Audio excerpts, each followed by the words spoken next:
The Galactic Union had seen many strange meetings before, but today, something very unusual was about to happen. In the shining white halls of the Unity Sphere, over 40 alien species had gathered for a grand diplomatic summit.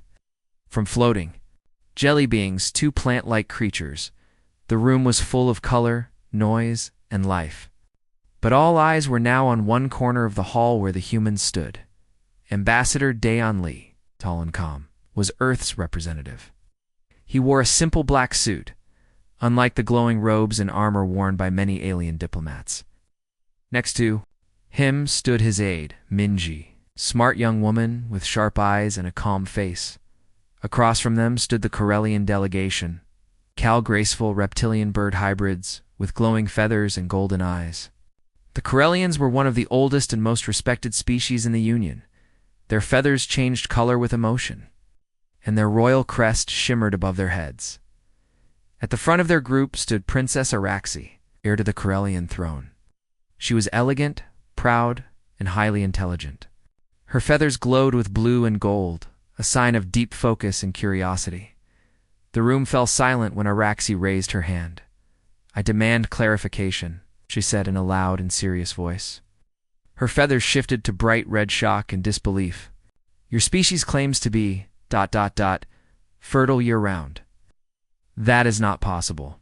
Whispers spread through the room. "No intelligent species remains in constant estrus," she continued. "You're lying." Dalun blinked. He looked at Minji, then back at the princess. "You think we're lying about that?" he asked. Slowly, Araxi crossed her arms. Her wings fluttered. She looked half angry, half embarrassed. "I have read your biology reports," she said. "They say humans can reproduce any day of the year. No cycle, no season. That is biologically absurd. I demand proof."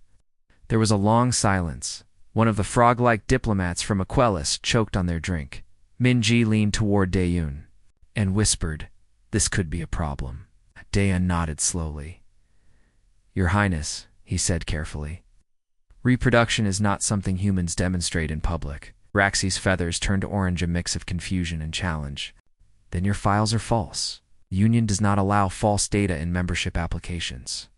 That made everyone freeze. Earth had waited a long time to apply for full membership in the Galactic Union. A lie about their biology could ruin everything. "She's not being rude," Minji whispered. "It's their way. The Corellians only.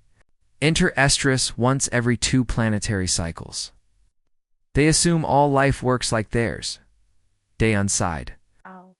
Then he stood up straighter. "Fine, we will arrange a medical review. Private, professional." But Araxi was not satisfied. She raised an eyebrow. "I will observe the human male myself." "What?" Dayon asked. "The reports claim that human males produce viable sperm daily," Araxi said. "I wish to confirm this fact. We'll observe the human in his natural reproductive state." Dayon almost dropped his communicator. "You mean you want to watch a human ... be fertile?" he asked. "Correct," she said. A tentacled alien biologist named Dr. Omek floated forward. "Perhaps I could present peer-reviewed data instead." "No." Araxi interrupted. "This must be observed." Dayon rubbed his forehead. "This is getting ridiculous." But the Union Council did not stop her. The Corellians had earned their place through centuries of honesty and science. If Araxi asked for personal observation, the request had to be taken seriously. Under quiet pressure, Earth agreed. 2 days later, the observation began. Aboard the research ship Unity Ember, Dayon sat inside a controlled lab room behind a clear glass panel. He wore a simple lab shirt and pants. Monitors checked his body temperature, hormone levels, and brain activity. Araxi stood on the other side, wearing a clean white lab coat over her royal feathers. Round her floated small drones, scanning every detail.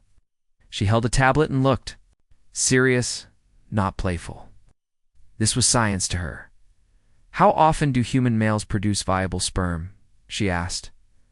Daily," Dayon replied. Her feathers flared gold in green surprise. "Daily," she repeated. "Yes," he said.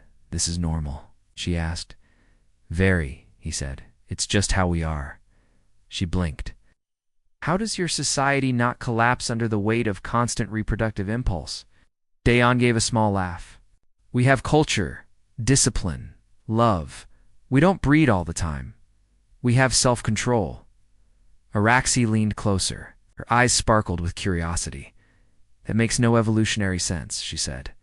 Why would nature allow such constant fertility? It wastes energy. Maybe, he said, but it also gives us choice. She tilted her head. Choice. We don't just mate to survive, he said. We love. We connect. Sometimes we choose to create life. Sometimes we don't. It's more than instinct. She fell silent. For the next few hours, they went through medical records, hormone charts, and live reports from human couples who had volunteered to answer questions. The data was clear. Humans were fertile all year, both men and women. But what surprised Araxi most was not the data. It was the emotion behind it. Minji joined later, helping explain the emotional sides of human relationships, bonding, love, friendship, even heartbreak. The princess asked questions, and her feathers slowly dimmed from red to soft violetta. Sign of deep thinking. Then, just before the session ended, Araxi asked one last question.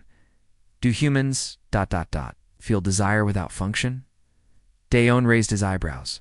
Sorry, do you love without the need to reproduce? She clarified. Is your passion real? Even when there is no biological goal? He looked at her for a long moment. Yes, of course. Love is not just about children. It's about connection. She blinked. My kind bonds only by command of nature. We do not choose when. We only obey the cycle. Dayon nodded. It's not how it works for us. We love when our heart tells us to, not just when biology allows it. Araxi looked down at her tablet. Her voice dropped to a whisper. Then maybe your kind has evolved beyond nature.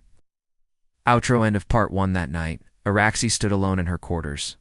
Staring out the wide glass window of the research ship, she saw stars glittering in the black sky.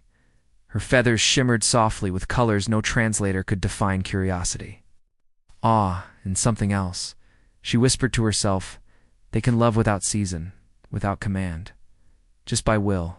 And for the first time, the princess of Corellia felt something she had never experienced before, not just interest, but longing.